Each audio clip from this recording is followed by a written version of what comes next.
despedindo de Mendoza, então. Ficamos 2 dias aqui. Fizemos 2 tipos de turismo interessantes aqui. Onde no primeiro momento nós fomos para as cordilheiras. Conhecemos 2 pontos muito interessantes. Depois fomos nos vinhedos conhecer o vinho argentino. São mais ou menos 8 horas da manhã. A cidade ainda dorme. O argentino tem um costume um pouco diferente do nosso. Eles vão até mais tarde, então 8, 8 e meia da noite o comércio ainda está aberto. E eles começam a se movimentar depois das 9. E eles têm a chamada sesta aqui, né? Onde o comércio fecha ao meio-dia e vai abrir lá por as 3 horas. Uma coisa que chama a atenção em Mendoza e em outra cidade vizinha aqui é que a cidade ela tem esses dutos aqui, ó, onde a gente está passando, que chama a atenção. Mas a cidade, 8 horas, uma cidade de 2 milhões de habitantes, ainda repousa. Cidade bastante calma ainda nesse horário, depois das 9 que começa bastante o movimento. Finalizando então Mendoza, vamos pegar a estrada rumo à Patagônia. Outra coisa que chama bastante atenção em Mendoza é uma cidade muito horizontal. Uma cidade que tem 2 milhões de habitantes, ela praticamente não tem edifícios. Então paramos no YPF, né, que é o posto aqui, a bandeira mais conhecida deles, e estamos descendo a Patagônia. Tá? Daqui a pouquinho, agora são 8 e meia, estamos descendo.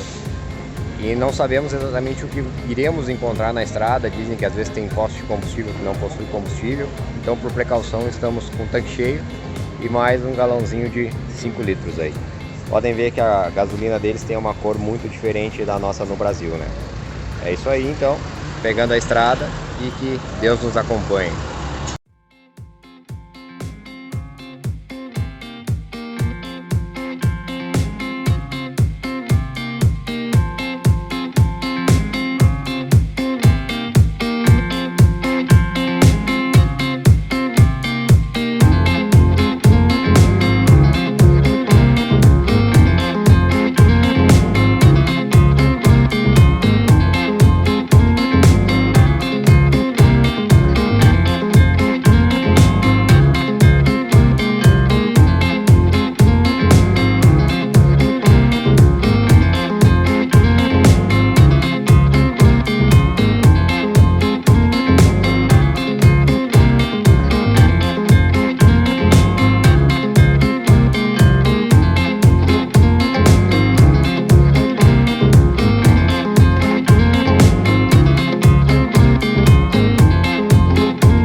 Estamos na cidade de Malargüe, no interior da Argentina, deslocando de Mendoza rumo ao sul para Bariloche. É uma cidade no meio aqui da Ruta 40, já rodamos uns 300 km, eu acho, 200 km, desde que saímos de Mendoza. Uma cidade bastante simpática, paramos para abastecer. A gasolina ainda mais barata aqui, 92 pesos o litro. Se nós formos dividir isso, dá menos de R$3. Então seguimos viagem, daqui a pouco acho que vai ficar mais divertido aí, quando entrarmos nas estradas de ripio da Rota 40.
pessoal, finalizamos o primeiro dia na Ruta 40, fizemos aí esses 600 quilômetros de Mendoza até a cidade de Xosmalau. É uma cidade pequena, tem 13 mil habitantes, está a uma altitude aí de 1000 metros. E ela é meio que um paradouro, né, para quem faz esse trajeto, tanto descendo de Mendoza até o sul, ou fazendo o trajeto inverso, né, subindo de Ushuaia até Mendoza, né. Bom, o que falar aí da Ruta 40? Simplesmente indescritível, né, a sensação, cada paisagem, cada cenário, a forma como o cenário muda, troca, porque são muitas vertentes da cordilheira. A estrada vai contornando a cordilheira e cada curva é um cenário diferente. Então, uma descrição que é difícil da gente relatar isso em imagens, em relatos, em voz, né? Porque é uma sensação muito emocionante. Fizemos um trecho de hippie ali, né? Que é a estrada de chão, por volta de 80 quilômetros. Dá para fazer tranquilamente num carro pequeno, como o nosso. Então, talvez para o motociclista ali, porque tem muita pedrinha solta, né? Para o motociclista seja um pouco diferente. Mas para carro, tranquilamente. Não exige um carro tracionado 4x4. Essa estrada de hippie a gente tinha ouvido falar que era muito pouco movimento, mas achamos um movimento razoável, bastante turista, motociclistas, ciclistas também, fazendo esse trecho. E deve ser uma sensação também indescritível fazer isso de bike, né? Porque é um momento de reflexão, um momento espiritual e deve ser uma experiência muito louca. Mas enfim, bem tranquilo de se fazer, um pouco puxado, né? Por volta de 600 km, mas nós saímos cedo, então deu para fazer tranquilo. Chegamos à tardinha aqui nessa cidade e amanhã vamos para o quinto dia, vamos fazer o trecho de Xosmalau a San Martín de los Andes. Não estudamos muito esse trecho, então não sei muito o que falar, vamos ver o que vai acontecer. Só que San Martín é o início da Rota dos Sete Lagos, uma das rotas mais lindas da Argentina. Então os próximos dias também serão bastante interessantes.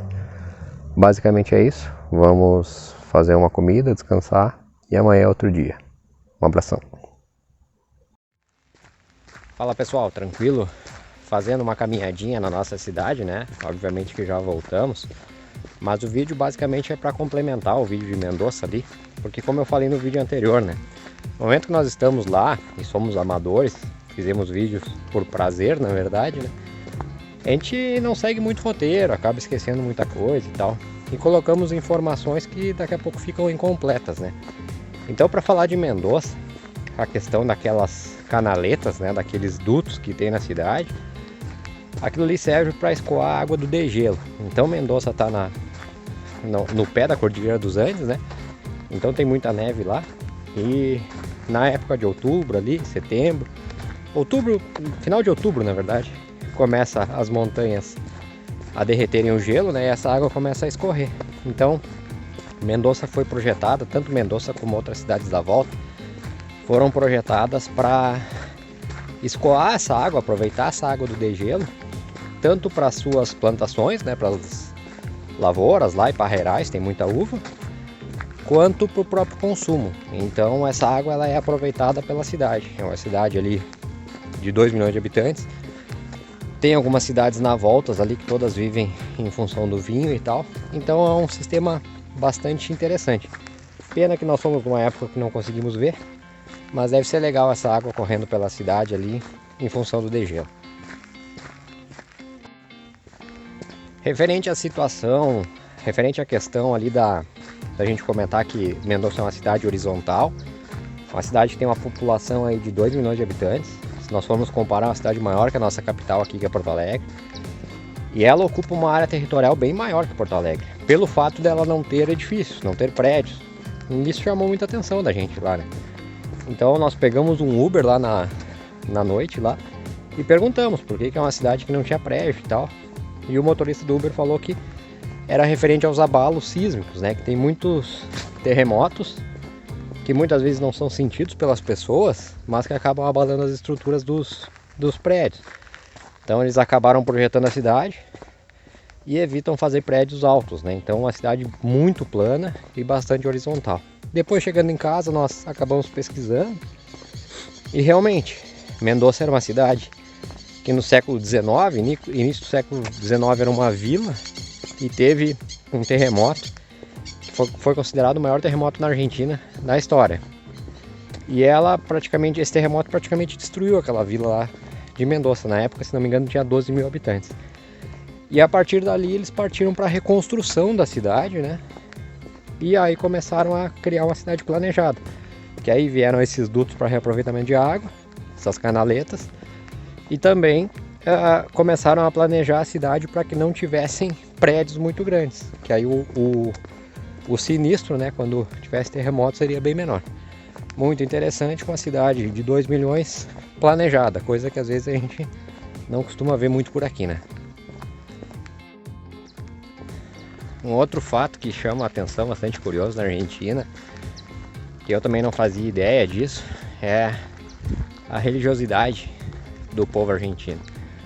Então nós rodamos aí mais de 6 mil quilômetros nas estradas argentinas, passamos por inúmeras províncias, e em todas elas há esse tipo de cenário, uma devoção muito grande a santos populares que tem lá, né? São santos até que não são reconhecidos pela igreja, mas tem grande devoção do povo argentino. 2 exemplos deles é a defunta Correa, como eles chamam lá, e o Gauchito Gil. São 2 personagens que nasceram no século XIX, viveram no século XIX, e são curiosidades bem bacanas, né? Tem várias versões dessas lendas aí, mas tem grande devoção. Então por toda a Argentina a gente vê essas homenagens em forma de capelinhas, em forma de oferendas. E é interessante, não fazia ideia. Tem alguns vídeos aí que a gente vai postar na sequência aí. Seguimos.